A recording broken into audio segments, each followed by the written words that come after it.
Welcome to traditional tea channel. இன்றைக்கி நான் சங்குப்பூ வச்சு பால் கொழக்கட்டை செஞ்சுருக்கேன். அதை எப்படி செய்யறதுன்னு வீடியோக்குள்ளே போய் பார்க்கலாம் வாங்க. ஹலோ வேர்ஸ், இன்றைக்கி இந்த பூவையும் மாவையும் வச்சு தான் ஒரு டிஷ்ஷு செய்ய போகிறோம். அதுக்கு இந்த பூவில் இந்த மாதிரி காம்பெல்லாம் எடுத்துகிட்டு வேக வச்சுக்கலாம். இப்போது இந்த காம்பெல்லாம் எடுத்துகிட்டேன்.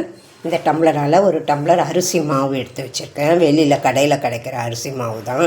இந்த டம்ளரால் 2 டம்ளர் தண்ணி ஊற்றி இந்த பூவை நல்லா கொதிக்க வச்சு எடுத்துக்கலாம். பாருங்கள், ஸ்டவ்வில் வச்சுட்டேன். கொதிக்க வச்சு அந்த பூவுடைய ப்ளூவெல்லாம் கரையிற அளவுக்கு கரைய வச்சு எடுத்துக்கலாம். இந்த மாவை இந்த கிண்ணத்தில் போட்டுடுறேன். இதில் கொஞ்சமாக ஒரு பிஞ்சு உப்பு போடுறேன்.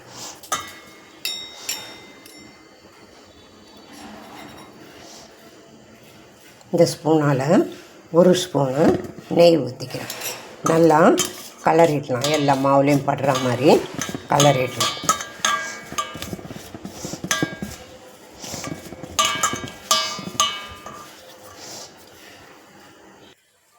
பாருங்கள், நல்லா தண்ணி கொதிக்குது. அந்த தண்ணியும் எப்படி அந்த சங்குப்பூ போய் எப்படி ப்ளூ கலர் ஆகிப்போச்சு. இப்போ நம்ம ஸ்டவ் ஆஃப் பண்ணிடலாம்.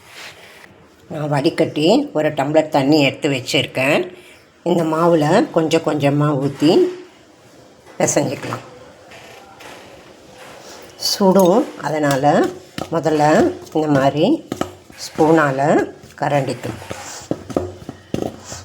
கொஞ்சமாக ஊற்றி கலந்துக்கலாம். சப்பாத்தி மாவு பதத்துக்கு கலந்துக்கலாம்.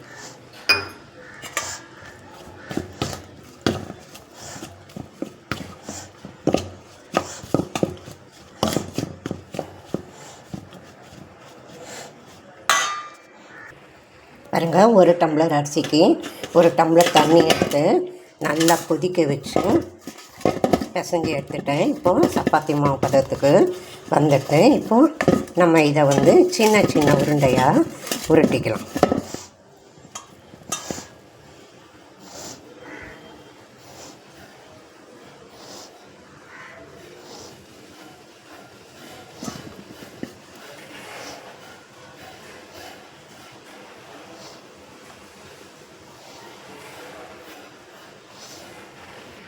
இப்போ நான் கடாயில் 1/2 லிட்ரு பால் வச்சுருக்கேன். இதை கொஞ்சம் சூடு பண்ணிக்கலாம். ஸ்டவ் ஏற்றிடுறேன்.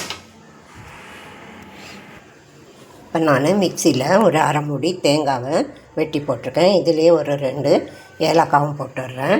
இந்த தேங்காவை நம்ம பால் எடுத்துக்கலாம். பால் நல்லா சூடாகிடுத்து. நம்ம இந்த உருண்டையை கொஞ்சமாக போட்டுக்கலாம். எல்லாத்தையும் போடக்கூடாது, கொஞ்சமாக போட்டுக்கலாம்.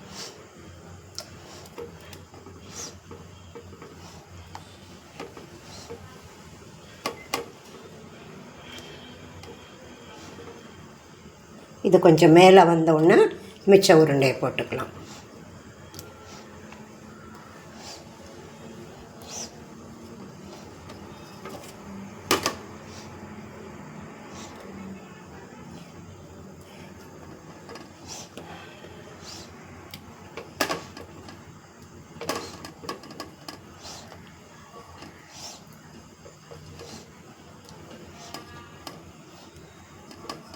போட்ட உடனே கலரி கொடுக்கக்கூடாது, அதுவே வெந்து மேலே வரும்.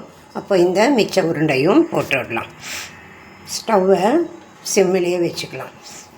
அப்போ தான் அந்த மாவு வெந்து வரும். பாருங்கள், அது மேலே வந்துடுது. இப்போ நம்ம இந்த மிச்ச உருண்டையும் போட்டுடலாம். ஸ்டவ்வு சிம்மிலேயே தான் இருக்கணும். அப்போ தான் எல்லா மாவும் நல்லா வெந்து வரும். ஸ்டவ் சிம்மிலேயே இருக்கட்டும். பாருங்கள், நல்லா கொதித்து நல்லா மேலே வந்திருக்கு. இப்போ நம்ம லேசாக கலரி விட்டுக்கலாம்.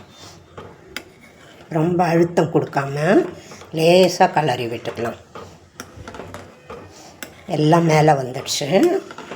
இன்னும் நல்லா வேகட்டும். நல்லா பால் குறுகி நல்லா வந்தால் தான் அது உள்ளெல்லாம் நல்லா சாஃப்டாக மாவில் பால் போய் இறங்கியிருக்கும்.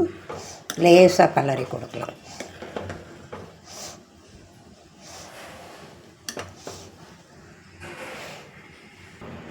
பாருங்கள், பால் நல்லா கொதிக்குது. இன்னும் நல்லா சுண்டி வரணும். நம்ம அடிக்கடி இப்படி கலரி கொடுத்துக்கலாம். கொஞ்சம் கூட சுண்டி வரணும். எல்லா உருண்டையும் மேலே வந்துடுது. கொஞ்சம் கூட பால் சுண்டி வரணும். நல்லா கொதிக்கணும். கொதிச்சாதான் நல்லா இந்த மாவு உருண்டையில் இது இறங்கும், பால் இறங்கும். பாருங்கள், பால் கொதிச்சு கொஞ்சம் சுண்டி வந்துடுச்சு.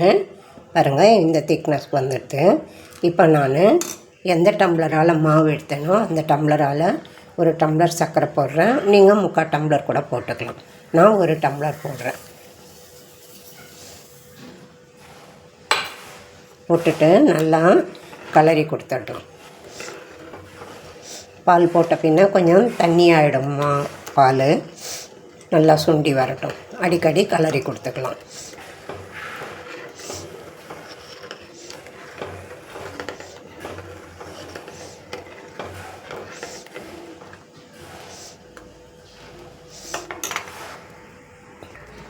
பாருங்கள், நல்லா கொதிச்சு பாலும் நல்லா சுண்டியாச்சு. எல்லா உருண்டையும் மேலே வந்தது. சர்க்கரையும் கரைஞ்சிடுது. இந்த பாருங்கள், இந்த திக்னஸ்க்கு வந்துடுது. இப்போ நம்ம தேங்காய் பால் ஒரு 1.5 டம்ளர் எடுத்து வச்சுருக்கேன். மாவு அந்த டம்ளரால் அந்த பாலை ஊற்றிட்டு ஸ்டவ்வை ஆஃப் பண்ணிடலாம். தேங்காய் பால் ஊற்றின உடனே ஸ்டவ் ஆஃப் பண்ணிடணும். தேங்காய் பால் ஊற்றுறேன். ஊற்றிட்டு ஒரு கலரிடுறேன்.